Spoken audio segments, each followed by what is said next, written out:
Hi, Billy Ephardt here, and I'm talking about the graph, the XXX graph, and we have another video that this is the second video in the series, so I encourage you to watch the first one where we explain the three X's. You can see the X's here. I just want to say again, these are illustrations, so not everybody's graph's going to be like this, but here's the graph. On this side, we have graph what we call monthly income and monthly expenses. And they work to make up the first X. And then on the bottom, we have the years or how long it takes for people, for example, to create what we call the XXX graph. And the way it works is if you're doing the first X, you simply come in and graph your expenses, which are represented by the red dots here. Now listen, your graph may not look exactly like this. This graph is only for illustration purposes. But in the USA, most people are spending a little more because of consumer credit than they're bringing in. And the blue dots represent income. Most people's income is not going to go up this fast. We know that. It's only for illustration purposes. But you literally would take a pen and come graph. You'd look at how much is my income this month, how much is my expenses. Some of you, your expenses are going to be a lot less. They'll be down here. And so that first X is not even necessary for you because you've already got excess capital. But when you get to the point over here where you have more coming in than you do going out, then you're able to start graphing what you do with this excess capital, excess money, what you do with it. And we do encourage in the book, Money Mastery, to actually begin to graph. For example, how much money, say you're putting into some kind of savings account or brokerage account as an example, but then you want to take that money as you build it up and use it to put it on something like a down payment on an investment property, or you can buy what we call paper assets, stocks, bonds, ETFs, or you can also invest in a business in either case. So these little green rectangles here actually represent, now this line is going up really fast. Most people's line is not going to go up that fast. It's probably going to go up like this, more like this. It has later on it'll have more of what we call a hockey stick curve on it as you begin to do it right. But here, this is only for illustration. Let's just say in the first year you're able to start building because that's where you are. Some of you who don't have any debt, you're going to be able to start back here.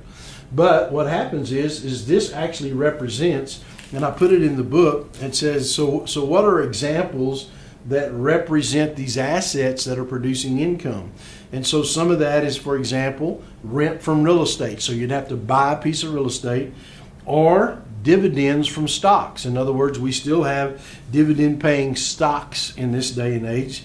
Royalties from songs and books, interest from bonds and CDs, for example. And then there's also capital distributions from a business.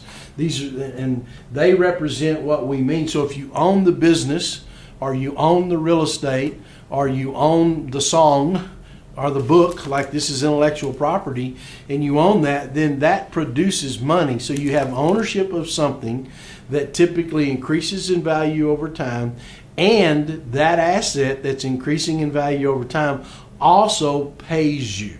Okay, so in fact, I want to say this on the green line here and on what we call the second X. What happens is when you begin to have more income than you do expenses in your personal life, you begin to have more income from your assets, not just from your job, but from your assets. Then all of a sudden it's at this point on the graph where these two cross. At this point you actually become financially free or financially independent. It means that you don't have to go to work, right? You don't have to go to a job. You don't have to work because you now have enough income from your assets to meet your living expenses. And something else I'll tell you about the second X, because my wife and I, of course, have lived this over the years. What happens is that once this really starts growing, even your house or houses that you live in are debt-free. They're paid off. Not only are your houses debt-free, the cars you drive are debt-free. So all of a sudden you look around and your expenses actually go down. Because, as a younger person, you've got a mortgage usually and maybe some kind of car payment or something. And so what happens is your expenses actually go down. So you can reach this pretty quick as you start building wealth and doing it properly. So I want to read this. This is on page 103 in the book. It says Melanie Hobson, as profiled in a 2008 issue of Money Magazine, summed up this idea here pretty well when she said, when I was 22, a friend who's very successful explained to me that no one ever got rich through earned income. Look at all the great wealthy families, he told her, from Carnegie to Rockefeller. It was never how much they made it work that made them wealthy.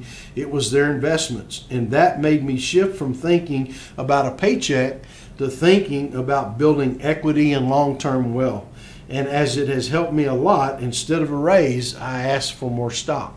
So one of the things that she's just recognizing is the importance of building what I call the green line, or the asset income line, which goes past your expenses here, and in turn you form what we call the second X of the triple X value, of the triple X graph. So thanks for watching the video, and I'll see you back here on another one about the triple X.